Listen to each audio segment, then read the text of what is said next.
Xinjiang, China, as vast as 3 Frances. A couple, 1 car, 10 days. What did we see?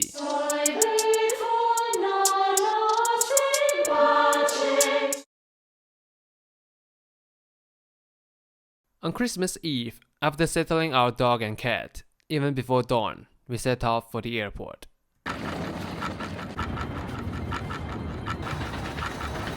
After a more than 5-hour flight from the southernmost part of China, we arrived in Urumqi. We rented a car, and our journey officially began. Okay. Let's go.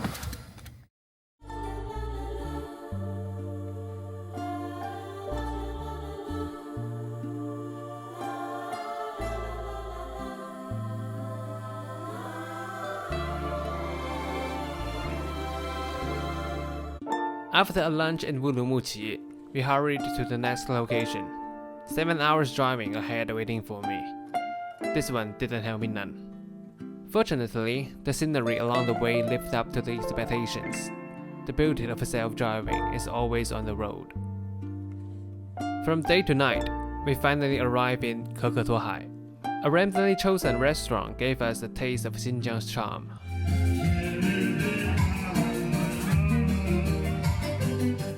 We only ordered 1 dish, and it was enough for us.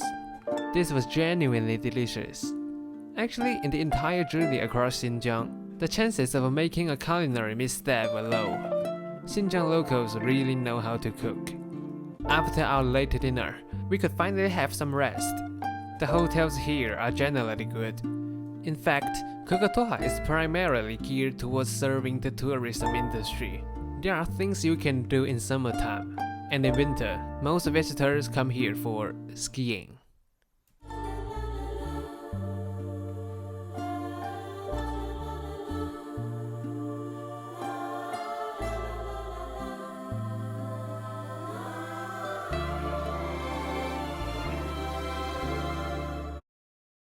As 2 newbies, we decided to learn snowboarding on our own. I mean, how hard can it be?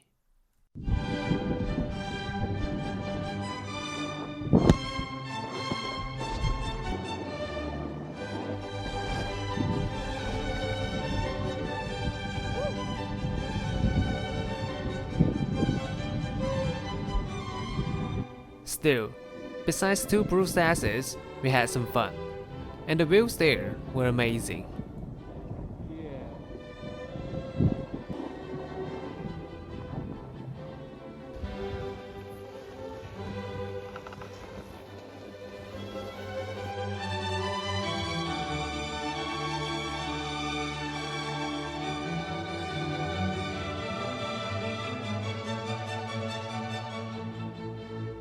Personally speaking, Koktokay Ski Resort offers a great play experience.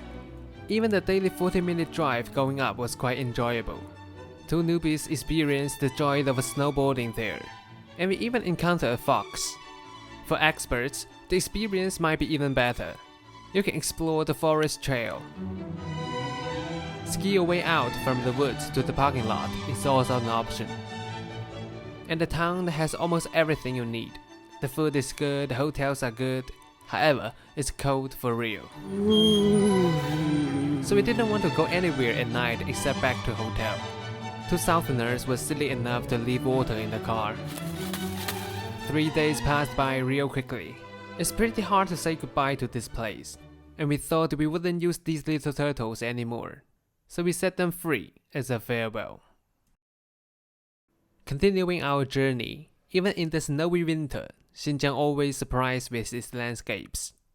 However, the 530-kilometer journey took us a whopping 11 hours. This brings us to a common problem in Xinjiang travel: road closures. Given Xinjiang's vastness and complex climate, especially in winter with sudden heavy snow or thick fog, roads are temporarily closed for safety. This happened to us. We were stuck in the middle of nowhere. 1 hour ago, they told us the road was blocked for the day. Then suddenly, the road was reopened. 终于放行了，大家都在这边抢着上山，怕再晚一点，等下路又封了，又上不去了。However, this wasn't the end. In the following hours, we encountered several more closures due to snow.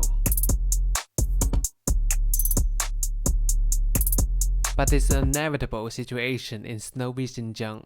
Here is some footage where things went really bad.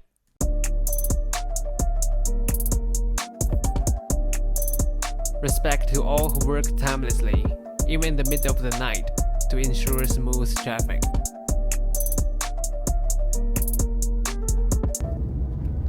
After a long drive, we finally reached the Kanas Forest Park.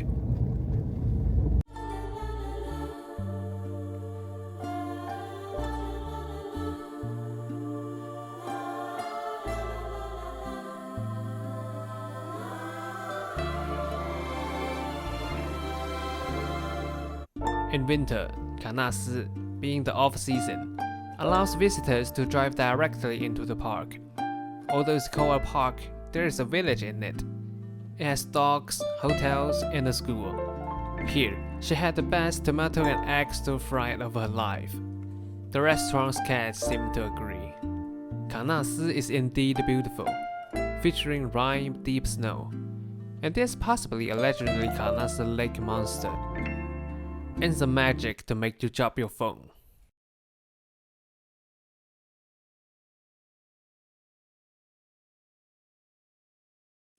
Beautiful as it is, Kanas is too damn cold. After walking for 20 minutes, our hair had frosted, and my camera couldn't work in this temperature.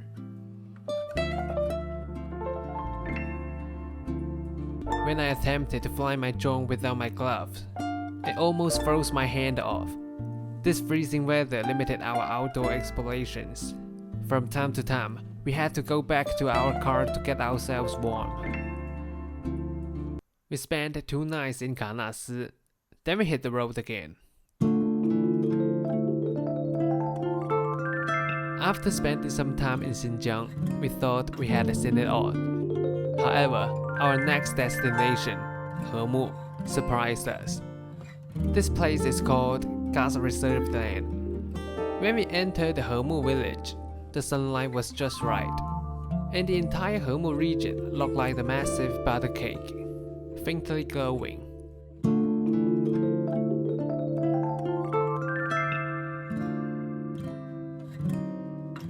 Honestly, our obvious emotion at that moment was regret. Why couldn't we spend more time in Hemu? Amid this regretful feeling, we eventually decided to extend our stay in Hemu by 1 more day. Well, the hotel prices were indeed high, so we tried to make it count.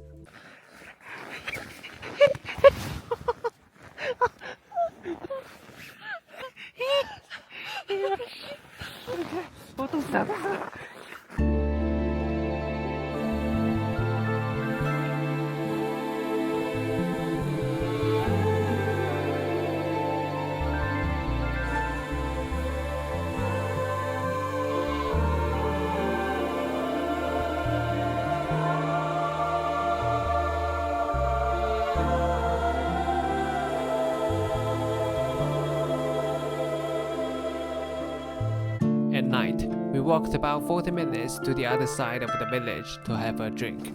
40 minutes walk, we're finally here.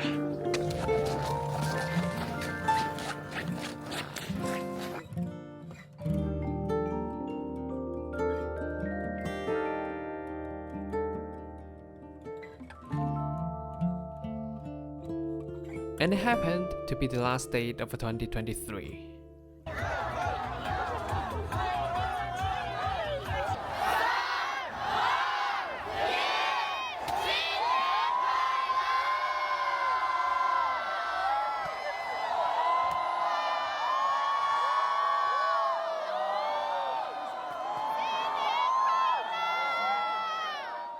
Beautiful as it is, the main reason we decided to stay an extra day in Hemu was that the village is right next to the ski resort. It was quite appealing to us, who had just learned a bit of snowboarding. So this is how we spent the last day of 2023. But unfortunately, it started snowing. We could barely see anything, and the jacket there was ugly as f***. but I still felt that the ski resort in Hemu is a bit more fun than the one in Koktokay. Firstly, the ski resort is really big, being the largest in Asia. Secondly, and most importantly, the snow here is really powdery.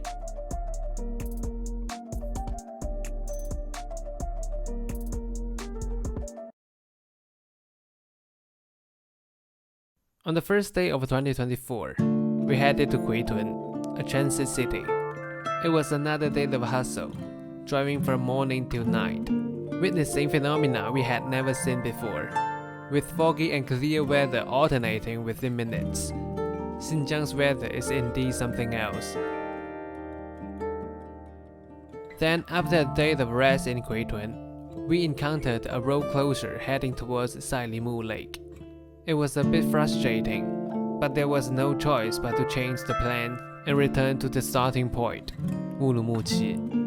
Urumqi is a city with a strong exotic flavor. The streets were mostly filled with Uyghur language, but when they communicate with you in Mandarin, their pronunciation is even more standard than mine. The people here are nice, the food is good, the museum is well set up, but our passion for this trip is still focused on nature.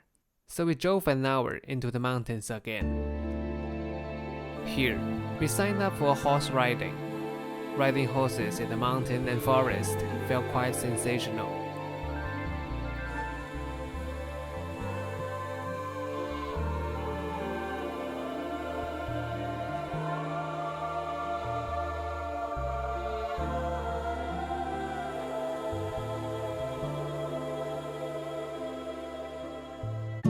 When I was on horseback, I had this feeling that these animals in Xinjiang have some pretty happy lives.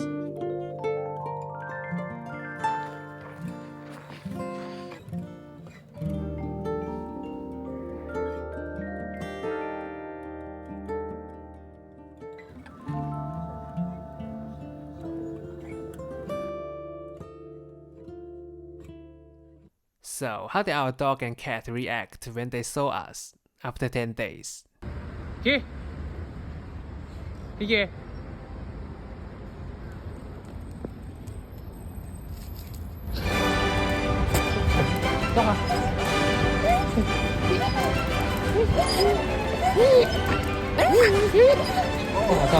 走，你坐，坐好。